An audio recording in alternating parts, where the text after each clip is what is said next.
அனைவருக்கும் வணக்கம். என் லைஃப்பில் இந்த மாதிரி ஒரு பெயின்ஃபுல்லான ஒரு சுச்சுவேஷனை நான் ஃபேஸ் பண்ணதே கிடையாது. மனசு முழுக்க வலி வலி மட்டும்தான்.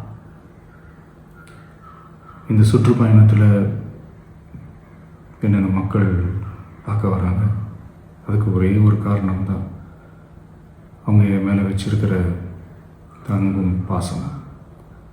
அந்த அன்புக்கும் பாசத்துக்கும் நான் எப்பவும் கடமைப்பட்டிருக்கிறேன்.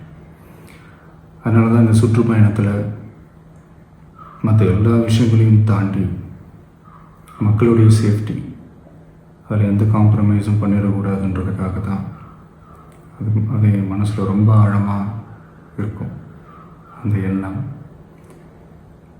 அதனால தான் இந்த அரசியல் காரணங்கள் எல்லாத்தையும் தவிர்த்துட்டு ஒதுக்கி வச்சுட்டு மக்களுடைய சேஃப்டி மட்டும் மைண்டில் வச்சுக்கிட்டு அதுக்கான இடங்களை சூஸ் பண்ணுறது, அதுக்கான இடங்களை பார்த்து பெர்மிஷன் கேட்குறது, போலீஸ் டிபார்ட்மெண்ட்டில் அதை ரிக்வெஸ்ட் பண்ணி கேட்போம்.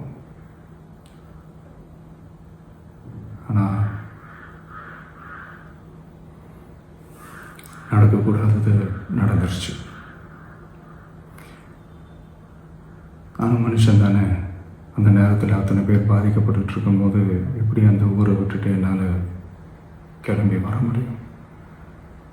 நான் திரும்ப அங்கே போகணும்னு இருந்துச்சுன்னா அதை ஒரு காரணம் காட்டி அங்கே வேறு சில பதட்டமான சுச்சுவேஷன்ஸ், வேறு சில அசம்பாவிதங்கள் அந்த மாதிரி எதுவும் நடந்துடக்கூடாதுன்றதுக்காக தான் நாங்கள் அவாய்ட் பண்ணோம்.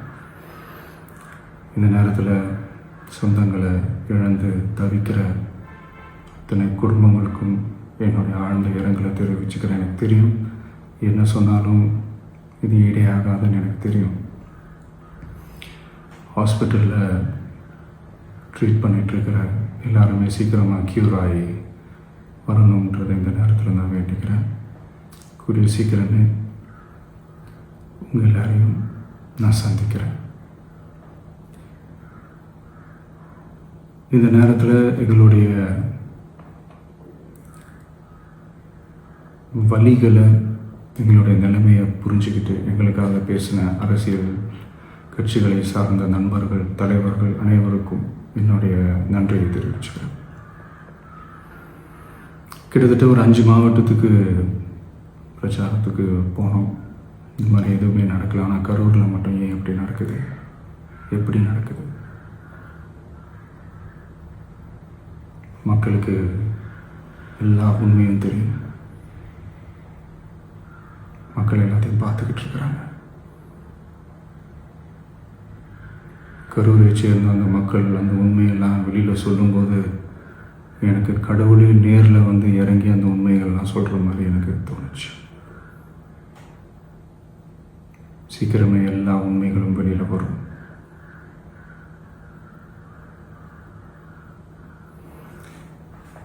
எங்களுக்கு தரப்பட்ட இடத்துல நாங்கள் போய் அந்த ஸ்பாட்டில் நின்று நாங்கள் பேசிட்டோம். அதை தாண்டி எந்த தவறும் எங்கள் சைடில் நாங்கள் எதுவுமே செய்யலை. பட் இருந்தாலும் எங்கள் கட்சியை சேர்ந்த நிர்வாகிகள், தோழர்கள் மேலே எஃப்ஐஆர், அது மட்டும் இல்லை சோஷியல் மீடியாவை சேர்ந்த நண்பர்கள், தோழர்கள் அவங்க மேலே எஃப்ஐஆர்லாம் போட்டு இப்போ பிடிச்சிக்கிட்டு இருக்கிறாங்க.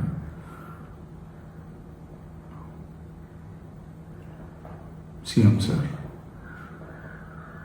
உங்களுக்கு ஏதாவது இந்த பழி வாங்கணும் அப்படின்ற எண்ணம் ஏதாவது இருந்துச்சுன்னா என்ன வேணாலும் பண்ணுங்க. அவங்க மேலே கை வைக்காதீங்க. நான் ஒன்று வீட்டில் இருப்பேன், இல்லை நான் ஆஃபீஸில் இருப்பேன். என்ன வேணாலும் செய்யுங்க. நண்பர்களே, தோழர்களே, நம்மளுடைய அரசியல் பயணம் இன்னும் ஸ்ட்ராங்காக, இன்னும் தைரியத்தோடு கண்டினியூ ஆகும்.